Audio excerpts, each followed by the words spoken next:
If you feel stuck in a loop or in a relationship with a narcissist, I'm going to give you the first step of breaking free. Before we get started, my name is Missy and I am a spiritual coach. Ways to work with me is I do one-on-one coaching. I offer a single session, and I also offer 6-month coaching package right now, okay? And I will leave that information down below. Now, the first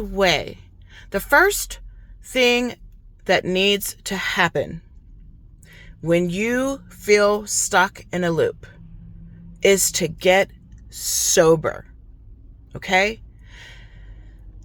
Now you have to understand that when you're stuck in that narcissist loop, usually you're cloudy-minded. You could be in denial, just kind of half asleep, just because that is how, the narcissist system is designed to set you up. Okay? And so what you're going to want to do intentionally, okay, whether you feel like it or not, this is not about your feelings, okay? This is not waiting for the shoe to drop or waiting for the worst thing again to happen.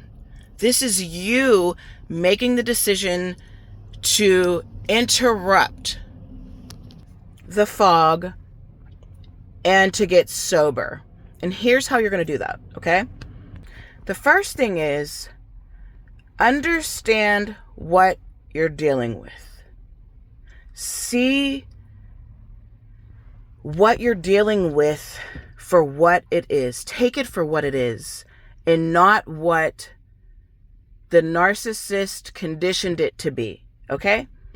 So what does that mean? You have to separate the truth from the lies, okay? This is going to take you taking some time out, sitting down, and sorting out your feelings and what you think and you feel about the situation. Now, sometimes this can happen through just journaling. A lot of times when you're in a narcissist dynamic, you may feel numb, okay? And you may not even feel like you have feelings. And that is just like a protection or a defense to kind of help you to survive, okay? But when you sit down and you start writing down, even if you start with, I feel numb. I feel numb. And you just kind of let the pen just flow with what you're thinking and what you're feeling. Don't stop writing until you start to truly feel, okay? Because there are feelings there and thoughts about the situation that need to be felt and thought out. And once you journal this out, you're already going to be in touch and in tune with yourself again, okay? Where you're going to start to see the reality again of the situation. The next thing you're going to want to do is understand what this relationship is. And this is so key. This is so key that you understand this, okay? The narcissist does not love people. However, the narcissist needs supply in order to live, okay? And that is something that you're really going to have to come to terms with. As well as understanding that it may feel like love at times because of the intermittent punishment, where it's the back and forth, the push and pull, the creating problems, where the narcissist creates problems so he can solve them for you, so he can be like the villain and the hero.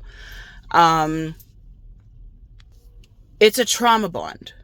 And trauma bonds, because there's so many feelings and because you're so much, I don't want to say in your heart space, but I want to say just in your feelings, okay? It can feel like it's love, and it can feel deep for some of you, but it's quite painful, right? But you have to see it as it is. So, it's a combination of supply and intermittent punishment. And I hope I'm saying that right. Which is kind of like when, it's when somebody's love is transactional, right? Or when it's rewards and punishment. If you do what I want you to do, I may reward you. But if you don't do what I want you to do, or if I'm having a bad day, or whatever it is, I'm going to punish you. And after you've experienced that for so long, which is absolutely abuse, it's emotional abuse, and sometimes can be, physical abuse. And, this is what causes the confusion. This is what keeps you in a loop. This is why you feel sometimes nothing. Why you feel apathetic or don't feel at all, or you feel half asleep because of this dynamic, because of just needing to survive. And I want you to know that this is not because of you. Well, it is because of you, but it's not for the reasons that you think. The narcissist doesn't pick you because you're weak. The narcissist picks you because you're very powerful. And we're going to get into that in another video. There's so much to talk about. But the very first thing and the very first step in breaking free, which, most of the time it's a process. So you don't have to look at this as all or nothing. And I'm not talking to you if you are literally in physical abuse, okay? That, get away quickly. But give yourself grace.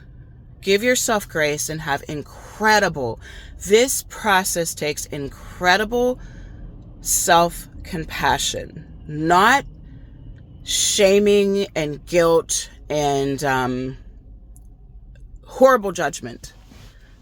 That is the opposite of what we want here, okay? And as you can see, I'm sure that you feel like you've done enough of that, and that isn't working. This is about getting clear, okay? This first step is about getting sober-minded, and getting clear, and seeing things as they are, not what they tried to condition you to believe they are, not what has happened, and all the fog and the gaslighting and all that. No. What it actually truly is. So I'm going to leave you with that. And if you would like support on this journey, you don't want to do it alone. In these dynamics, a lot of times you're alone. There's nobody that you can talk to. And you usually feel very isolated on this journey. If you're ready, if you're really ready to break free, shift your identity so that you're not even attracting narcissists anymore. I'm going to leave my information down below.